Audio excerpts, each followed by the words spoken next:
Welcome again to another episode of our Cool Creative Convos.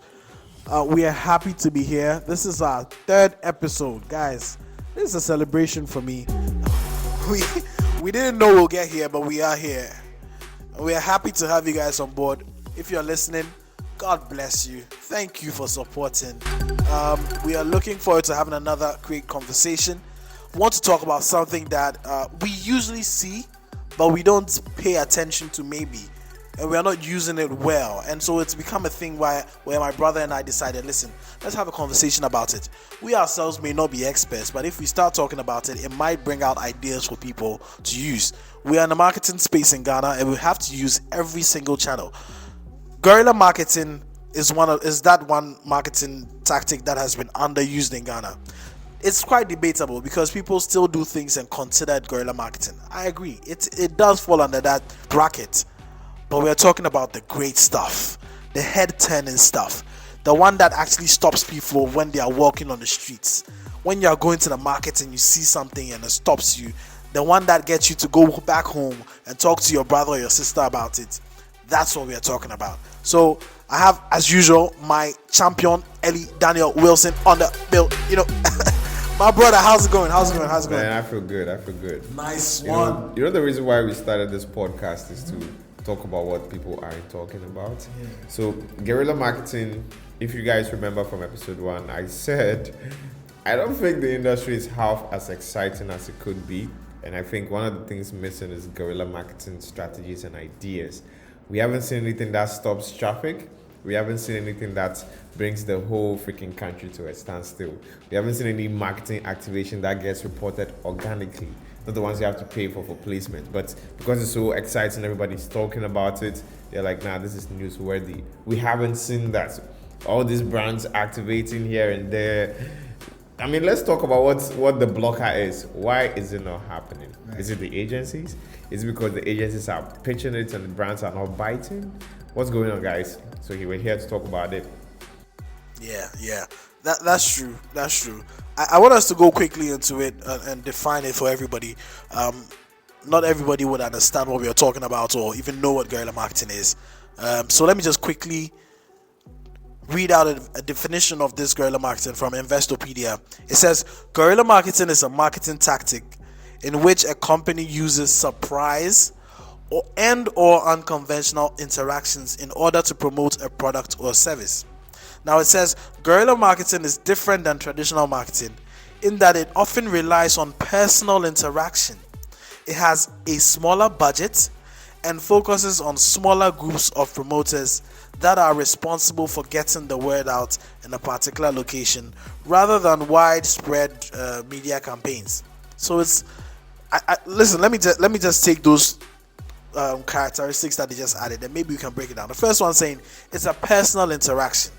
Second says it has a smaller budget, which is perfect for us on this side of the world because when our budgets know they reach, Charlie, no matter which budget you send to a client, they'll tell you slash it into half. They'll tell you their budget for the year. Yeah. The money is small, so it's actually perfect for us, right? And it says it focuses on smaller groups of promoters or any form of promotion. Rather than widespread media campaigns. So it's almost like it's centered around certain places and it's not being spread on other places like a television or a radio where it's being broadcasted. This one is like it's in a place and a few people will see it, but the right people will see it. So those are like the few characteristics of guerrilla marketing. I don't know what you want to say. The things that caught my attention in that definition is to be fair, I have had my idea of what guerrilla marketing is based on what I have, researched on, what I have seen happen elsewhere in other markets. So I have my idea of what guerrilla marketing should look like. But listening to the definition, it calls out some key specific elements that would make something truly a guerrilla marketing idea. And it mentioned personal interaction. So for a long time, if you've driven past Accra Mall, if you have driven past any parts of Accra, you probably would have come across giant fabrication of brand products, logos. You would have come across a giant calipo at some point. There was a perfume brand that did some perfume. I remember well. Yes. Yeah. There was Frito. There was Fright. There's There's so many there's other. Fratelli, Yeah. there's Calipo, They done it. and they all go to the same location. So for a long time, my idea of guerrilla marketing was, okay, if you do a 3D or a giant fabrication, that qualifies as guerrilla. But listening to this definition, it also requires personal interaction, something that gets people to stop and stare and ask questions, take videos, or actually, interact with whatever the activation idea is. It also requires a small budget, so big on big idea and less on budget. So it requires small budget for it to be really, really, an exciting guerrilla activation. And then also the part about small group promoters. So it doesn't have to be a large scale activation. No. It could be a small restaurant, but it is so good. Everybody talks about it. It goes all the way. I'm going to go straight into this question. Yeah. Where you said it requires a smaller budget compared to, I guess when they say smaller budget, it doesn't mean Like it's a media coins. buying budget But let's where say you're compared buying to a media. media buying budget, Yes, right? Because these yes. TV spots cost an arm and a leg. costs And a these lot. radio people will send you a budget for a whole promotion campaign, and you're like, wow, this is for LPM alone. Wow, these voices must be amazing. I'm saying. But Let me that's drink to that. in comparison, it's cheaper, Mm-hmm. and it requires. Is that why we do not see more of it? Because we don't have the money, but maybe we don't also want to sit down and think about the big idea. Is that the reason why? It's like people don't want to really connect the thing that would really turn people's heads, and rather I would just go the easy way and say, well, I have a nice ad, I'll pay you money, put it out there. Where are we? Where are we with this? I'm gonna go out on a limb and say it's because we are not daring. Because I think too many brainstorms happen for some of these ideas not to come up. But the barrier then becomes, are we daring enough to try it? Because it's not tested. It is not tried and tested. It is not a media buying. It is not a Facebook ad. It is not a Twitter trend.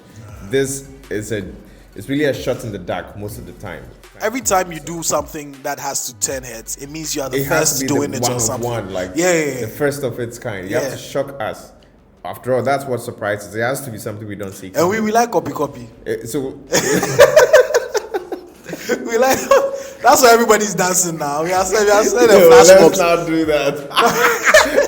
That's why we like flash mobs, because somebody did it and it worked. I'm just telling you. No, as that's it is. the truth. So flash mobs now don't work anymore. Nobody even stops to watch a flash mob. It's a nuisance now, because when it came and it was new, where's this coordinated dance coming from? This is so interesting. Let me take out my phone and record. Now, if I see that a crowd more, it's a nuisance. Like, you're getting in my way. Can I move, please? Listen, I'm not gonna blame anybody. I've seen too many clients who will tell you, hey, Give me a flash mob. I saw these guys do these things somewhere. Can we do something like that? No, we can't. How about we be Honestly. daring for a change? Let's be daring. How about that? How about that, client? Can we just try something new? Can we? God. Listen, Yeah, that's I'm on the environment we are Wikipedia, playing in. right? I'm on Wikipedia, and they're telling me different types of guerrilla marketing. There are actually types underneath it, and so there are different ways of doing it. And it doesn't always have to be loud. Well, it has to be loud, but there are different ways of doing it. But the one thing that cuts across is finding the right insights to make sure that this thing turns heads. You have to be able to look at whoever you're speaking to as your target audience, and then look at the things that they do on a daily basis. You have to actually break down their life, right? You have to break down their life and say, my target audience, they wake up in the morning, this is what they do, this is what they do, this is what they do.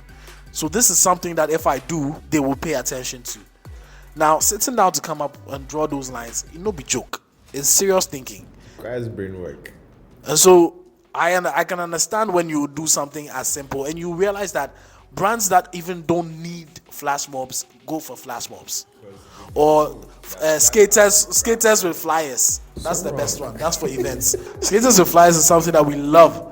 In Kenya they have that thing, right, where when you stop at a bus stop, or even East Africa actually, there are people, like there are dance groups who will just do some acrobatics for you in the traffic there, and they will probably be, brands can plug into it. I don't know if they are plugging into these things or not. I don't know, but that's something they do a lot. Yeah, that sounds interesting. It's not something we do over here.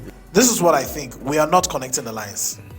A lot of guerrilla marketing is really based on awareness. Some of them, if you're able to crack it well, can generate leads for you. Yeah. But a lot of it is awareness. And the brands I know in Ghana, a lot of them will tell you that me. The brands that have the budget to do guerrilla marketing, they'll tell you, me, everybody knows me already.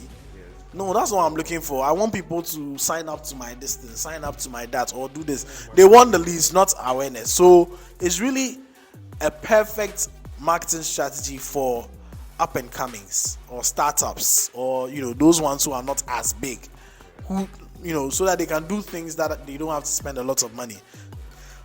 They too are not thinking in that way because Charlie, so you want to spend the little budget you have on sure bankers. So it'd be perfect way to do it. I want to talk about what I see as guerrilla online, and there are some few examples that come to mind. I'll speak about Twitter, and I'll speak about Spotify, and then maybe I'll also talk about what I think it's a season that brands should really be daring during that period as well. So to speak about Spotify, if you remember, Spotify did wrapped playlist where they wrap what you've listened to throughout the year. Mm-hmm. The first time they did that, nobody saw that coming. Mm-hmm. And it was such an interesting activation because, whoa, I've been listening to all this all year. And it's even you that you've been listening, you didn't stop to say, oh, you know what, I really listened to Drake all year. But the moment it was put together in a wrapped playlist, whoa, everybody was looking to share their wrapped playlist. This is what I've listened to. Artists were pushing to be on people's rap playlist. It got really interesting. And then another one Spotify also did again was doing a playlist for horoscopes. So based on your horoscope, they'll create a playlist for you. Nobody saw that coming. Like, it's cost effective. It doesn't cost anything to put that playlist together to Spotify. But for Spotify, what I think they've done online, which I would say is guerrilla, is the wrapped playlist and then playlists based on horoscopes. And then also for Twitter, more recently, I think it was even this year, where Tweet It Into Existence campaign, also I think was such a brilliant idea. People who have tweeted in the past, some of the excellent people who have excelled in their fields all tweeted once upon a time what they would want to be in the future, and to see that they've actually become those things. Twitter took their time to find those tweets, put them on billboards across town, and they got everybody talking. So I'm calling these two guerrilla marketing because, one, they all had the surprise element. Nobody saw it coming. They had strong impressions on people, and it got others also participating. And then also it had a generic and a more so organic word of mouth. Everybody was talking about the rap playlist. Yeah. Everybody was talking about Twitter's Tweet It Into Existence.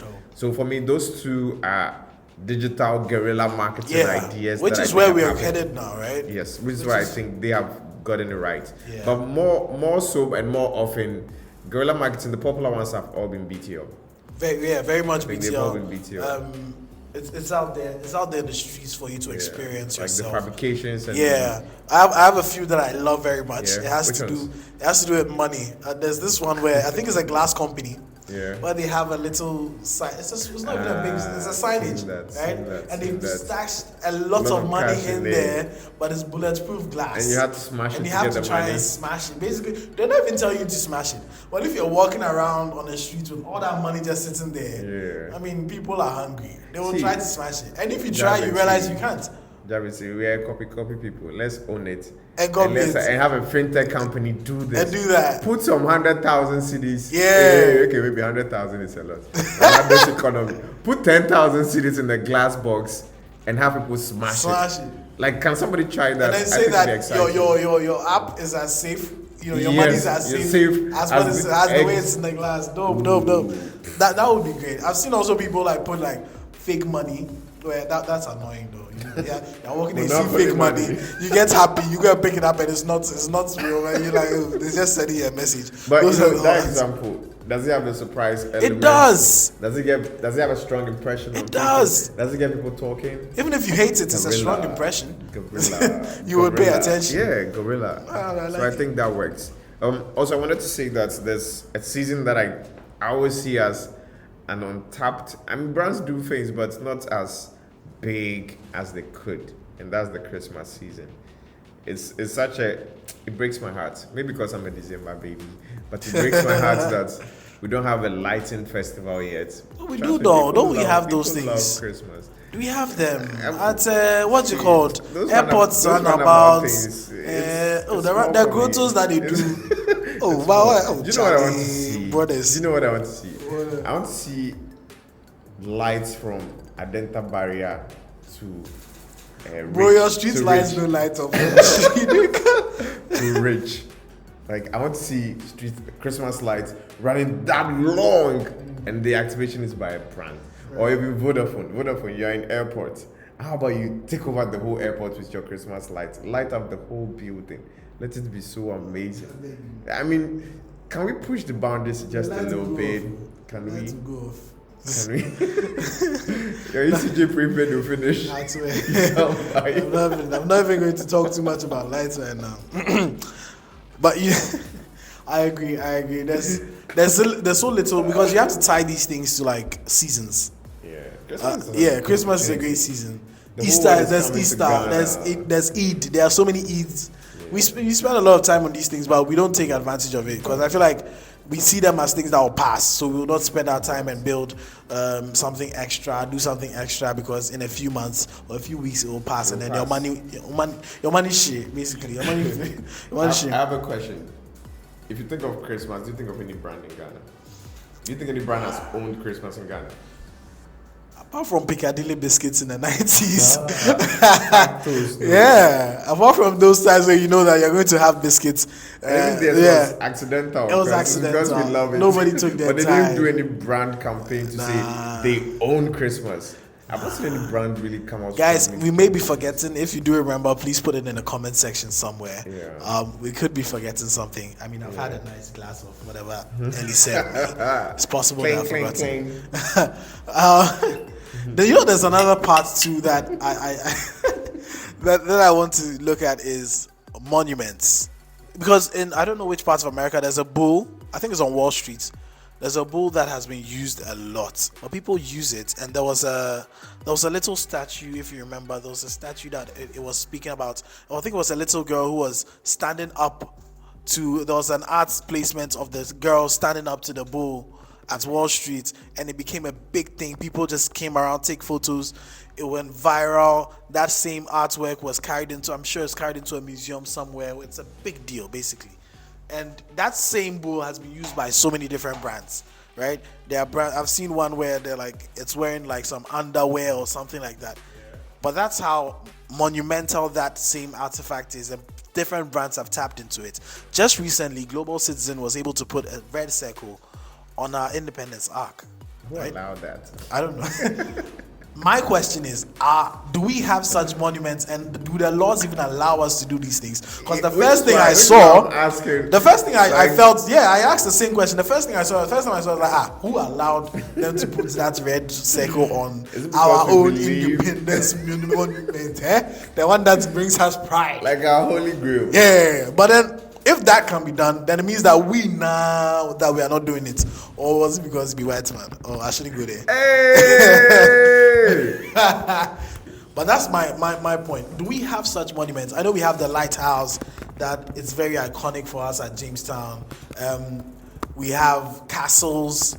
We have so many other things. No, I really love this angle in this conversation. I truly do, because if you look at the Eiffel Tower, for instance, and how obviously at the price, but there's opportunity to really do things with the Eiffel Tower, right? They light it like up. You can light it up. PSG can light it up because they signed Messi.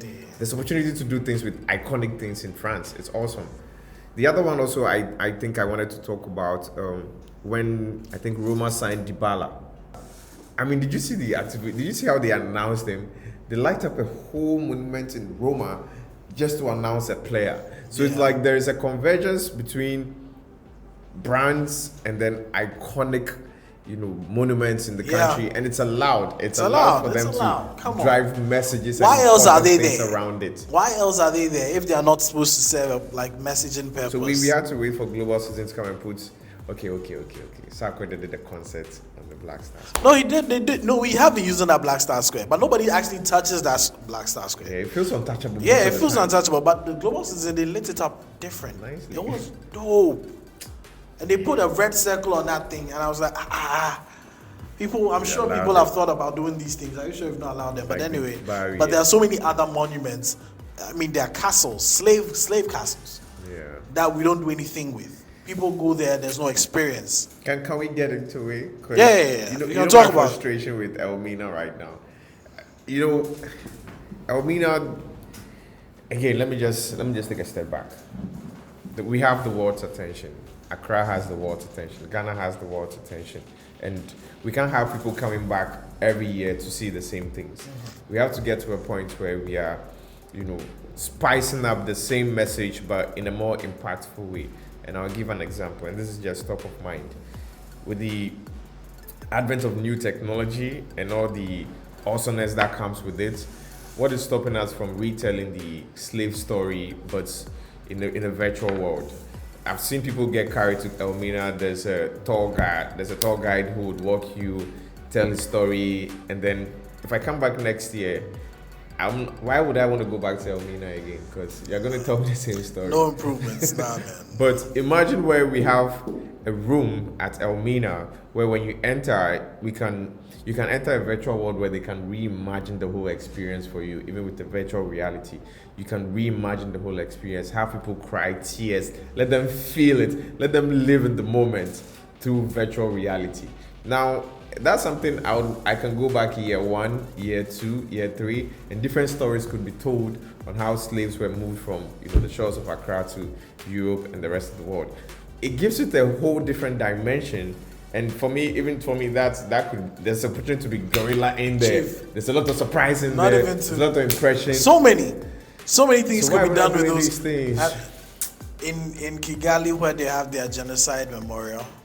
You'll see. Bro, you've seen it, right? Yeah, man. It's crazy. If you do not share the tea or come close to it, then you didn't go through it. Because it is so compelling. You can listen to it. Immersive. You can listen to it. It's so immersive. You would see it. It would engage your eyes, to engage your ears, to engage all your senses. It's not be expensive. I promise. I'm sure they've cashed out long enough to cover the cost of doing all of those. They've cashed out now. There's a revenue machine. Why can't we do the same with our tourist areas? Well, this might be like we are deviating a bit from guerrilla marketing, but we have to vent, right? Yeah. All this, we have the world's attention, and we let the world keep coming back to see the same old tourist sites. Why can't we just add an element of evolvement? Like, let's evolve. Let's surprise them with new experiences. Same story. Who do you think is not doing the work well? Is it that the brands are just not paying attention? I mean, I always have. Are they being stopped somewhere? It's either an institution like GTA takes it upon themselves to do, which I don't think should be solely reliant on them, because they're also playing their parts to bring the world to Ghana. But what's stopping brands from taking advantage of this iconic? Because an example of guerrilla marketing is it can be as simple as graffiti. Honestly, street painting, street art. Honestly, and even that should just be compelling and surprising, but we don't. Okay. Because one of my favorite, I just remembered one. Okay. Which one? Which one? Jack, where are you? Oh yeah, Jack, where are you was actually great. I loved it.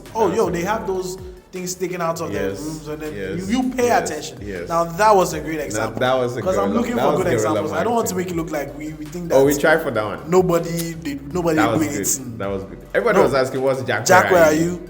Whoever did it, man. Yeah, that was 10. I mean, the app, I don't know, but that was 10.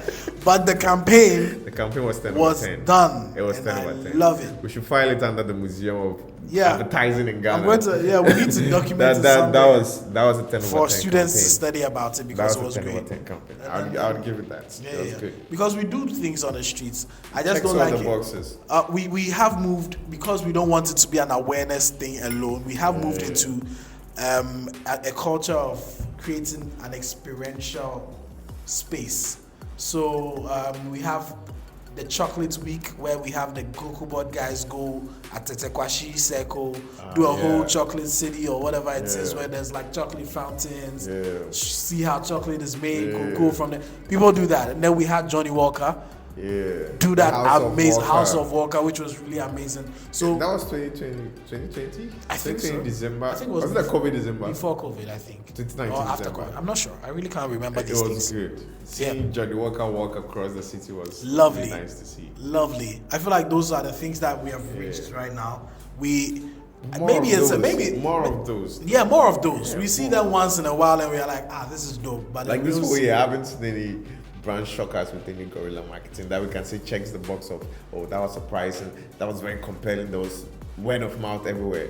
Again, I'll just say Twitter came close. Twitter Ghana came close with their campaign. Yeah, with the billboard campaigns. Tweets and put it them Bro, there. We didn't see it coming. It was surprising. It got people talking. I loved it. So we checked all the boxes. Yeah. But it's very hard to fall on examples in 2022. Like, don't, where are they? Tell them don't put 3D fabrication of toothpaste over there. Tell me that you're doing it.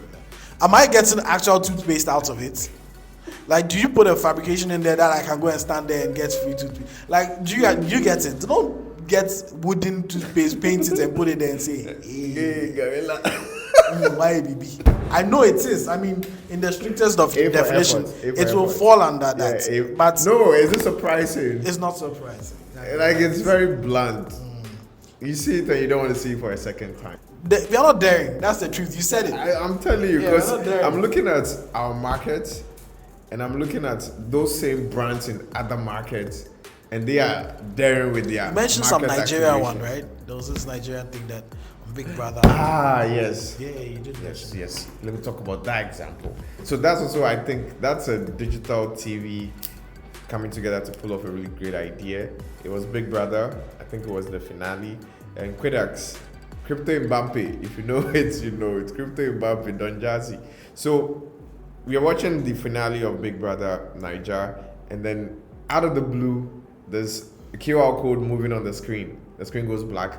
QR code is moving on the screen, and it says, "Scan this code to win 5 million naira worth of prizes." You're like, okay. I mean, what do I have to lose? Wow. So I pick up my phone and then I scan it. It takes me straight to a landing page that's asking me for my email. I'm like, gotcha. I see what you're trying to do. That's just lead generation. Come on. And you're really going to get a lot of leads, a lot of emails from that activation. For me, that's Guerrilla. I didn't see it coming. It had the element of surprise. I tweeted about it immediately, so the word of mouth was also there, and I thought it was a really great idea. So, again, how come the brands that are in Ghana, that, you know, like multinational brands that are in multiple countries, those same brands in other countries are doing awesome things, but you come here and it's different? Which is why I'm asking if it's the people. Is it that we are projecting our personalities on these brands? No, but we also have this idea of the consumer not being savvy enough. You don't think, for instance, like the Kit Kat idea? Yeah. Like a bus stop that's been branded. It would work. I believe. You don't think guys would be like, yo, that's they would dope. work. But we'll say, oh, they don't see it. You know these Ghana people, they'll sit on the chair like that. Now they don't see it. That's terrible. I said, we don't get head. Yeah, that's terrible. That's terrible. Great. Do you have any, apart from House of Walker, can you think of anything that you remember from the Ghanaian brand or even African brand that has, you know, lost your mind at some point? You thought this was really cool. I think Netflix activating Squid Game was really cool. Yeah? Yeah, I mean, seeing how the one that went viral was when the fabrication of the door was put at the traffic light. If you cross the traffic light whilst it's red, it will shoot at you. God. It's the word of mouth was just instant. Like it was a banger. Yeah. It was a banger. It's like a Rima song. You hear it, you know it's good. It's gonna be a banger. One time. In Kenya, I think I saw a campaign where it has to be Kenya. I think it's Kenya, where I think the billboard was talking to people. Yeah. Yeah. So they had this digital billboards where, you know, it's like, cool. I like, you know, they start talking to you. Are you talking to me? It's like, yeah, you in that red car. I'm like, oh, really? This is my car that they're talking to me, and they're selling something. I forgot what the brand was, but it's one of those. Cool. Recently, I think Domino's. Shouts to Rico. Ghana's Domino's. Yeah, Ghana's Domino's. Shouts to Rico on that one, because I think they were giving out pizza in traffic. Oh. Yeah, when they came in, they're giving out pizza in traffic because they're a new brand and they want people to taste it. Oh, cool. I'm not sure. I'm sure it worked pretty well for them. So cool. yeah, it just came to mind. Shout out to those guys. People are doing things. Man, people just don't talk about it. I want to see an exciting Ghana market. I want to see Christmas is coming. I want to see brands doing crazy things. Trust me, Ghanaians love their Christmas, so it's not the audience. The audience is not the problem. It is how you are going to excite us in December. So I want to see FMCGs, I want to see tech companies, I want to see pharmaceuticals. I don't care what industry you're in. Everybody celebrates Christmas. Yeah. Just go crazy. Let's do something out of the ordinary. Yeah. Like McDonald's painting a zebra crossing will not cost them a lot of money, but you will see it and you say, this is dope. Taking over some bench somewhere will not cost you money, but you will do it well and it will look good. It would look really good. So, honestly, one final one. Sure, then sure. I'm done. One final one, and it's because you mentioned Domino's.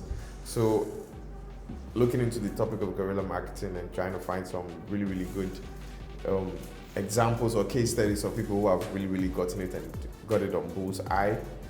Domino's had a campaign where, you know how generally when you order pizza, the delivery, because of potholes, the pizza will be delivered and it's messy in the box. Yeah. So Domino's did something which I thought was genius. Those guys, They decided to fill potholes. Yeah. They literally. I saw that. They decided to fill potholes. I saw that. Why are they filling potholes? Because they want your pizza to be delivered in perfect shape. Does it make sense?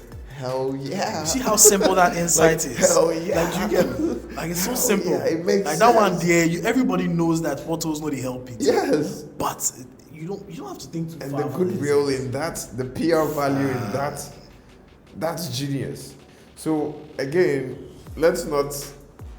Yes, in as much as we are calling out people to come out and do exciting things, at the end of the day, it has to connect with your brand. It has to make sense. It's even best when it is solving a problem whilst you're being exciting. Yeah. Posterity will look back and say, you got it right. And there are so many problems in Ghana. So I mean, just problem. Actually, start from there. Start from there. Please come and fill my pot. Speaking of bus stops, my road is not good. Speaking of bus stops, I saw Galaxy Z Flip using a bus stop. Because of the way it can sit down. Yes. How do we get it right? Tell us, how do we get it right? That's my question. How do we get this guerrilla marketing right? I'm here to do my first awesome guerrilla marketing myself. I mean, I've had ideas that have not been bought by clients, and perhaps if they did, maybe we'll be having a different conversation now. But let me just put this out there. If any media brand is listening, this is an idea you could. No, maybe I should hold on to it. I'll just Free be happy. ideas. I'll just be happy and proud. No, Contact Eddie. I'll just be happy that it's been executed. Bus stops are truly, like, they are really places. But people are doing things on bus stops, so it's not. How It's many just of them not. are? They just paint it. How many of them make you stop and No, spare you or just look paint at? it small. I pay attention more, but I mean, I don't want to call the brands out, but decorating it with your brand elements is not exactly. Yeah. Nobody calls. You are really getting it when, because of your activation, people start calling that bus stop by the name of the brand, like That's the dope. Pepsi bus stop, or the Blue Skies bus stop. Why? Because of the activation you've done there. If you get to that point, then maybe you're winning. Yeah. But if you do it and then when your tenor is due, then the next brand also comes to decorate the place, and after call, can't call me here, and that doesn't stick. Right. So for me, I just want to see more exciting things in the industry. Brands should be a bit more daring. I don't know who needs to be daring, the agencies or the brand managers. One party needs to be more daring so that we can start getting newer. Let's start working ourselves into case studies, in global marketing case studies, where they'll say, there was a marketing activation in Ghana, Accra, and it's being taught in Harvard. Why? Because it was so good and it was impactful. Let's get to that point. I have a thought. I think also we do not just pay attention to little things around us. We're not looking around. Maybe if we do, we are not seeing the things that we're supposed to see. Also, yes, documenting it, because some of these insights, before you take it to a big company to say, let's do this and do that, you have to prove that it really is a thing that happens. You really have to prove that there are these people who pay attention to these things, and if you put your brand there, it'll work. Because simple things with lamp posts, like you said, bus stops, there are some certain types of billboards. There are people in other places where there's a tree that is there. The tree has been there so long, it's iconic. Somebody needs to put something around the tree and it becomes something. And those are little things that we probably just don't pay attention to that much. And maybe we should. One, paying attention. to ourselves, around us, looking at what really drives people to actually, take action. It's not easy just being stopping the copy. Because the moment it's been done, trust me, the second person, there's no second mover advantage in surprise. It has been done. We've seen it. So the shock value is lesser than the first person who did it. Honestly, you've made me start thinking about these things. Maybe I'm going to sit down and brainstorm on a few things and try and sell it to somebody. If you have, please. Yeah, I can't wait. I can't wait to get on an episode where we are discussing how brands are killing it because they are doing new things we've never seen before. I mean, even if you do it and you fail, it is still a case study. You know that Mini Cooper once actually delivered their cars in boxes. They're just telling you how small it is. They put it in boxes. That's dope. Genius. That's dope. But anyway, guys, it's been another episode. We've been talking about guerrilla marketing. This is more of a one where we are asking people what you know, what you remember. Maybe you were younger and you remember something from the old days, or even now. We did mention nice ones like House of Walker and all those other great campaigns that have been done. If you remember any of them, just let us know. If there's anybody you want to hear on our podcast, let us know, or even a topic that you want us to discuss, let us know. We will definitely be back again with such questions that would get you thinking as a brand strategist, as a brand manager, as a marketing manager, wherever you may be, that you have the power to influence people in these things. We will get you thinking. That's why we're here. It's been me, myself, and Ellie. Before we go, I just want to give a final word. Give it up. I want to see campaigns that go for the head, the heart, the guts, and the genitals. Ooh, the genitals. Think about it. That's what I heard though. Start again. So say that again. You want to see what? Campaigns that go for the head, the heart, the guts, and the genitals. Aye, genitals, guys. I'm sorry I repeated that again. I'm sorry. No. Let me put it more politically correctly, please. I think it's fine. Careers are at stake here. I think it's okay. I think it's a very okay word to say. Oh, what I really want to say though is the campaign should be so exciting that it makes you think. It goes to your heart, like you feel something. You feel it. And you feel it in your gut. And also, sex is such an it turns you on. Yes. And they let the campaign turn us on. Yeah. So that's what I want to say. The head, the heart, the gut, oil, and genitals. Yeah. Be out. Christmas is coming, guys. Let's think more. If you're able to come up with a great idea, you know where to find us at Wawolo, at WAWOL0. Yeah. Let's be excited. Just share with us. We'll share it with the world too. We need people to hear about how awesome and creative Ghanaians and even Africans are. Actually, it's not just Ghanaians. We are just really dope with our brand marketing, and we need to tell the world. All right, it's been another great episode. So yeah, show us support, like pages. We would love to hear from you as well. So peace out. Myself, Ellie. Wawoloni, we out.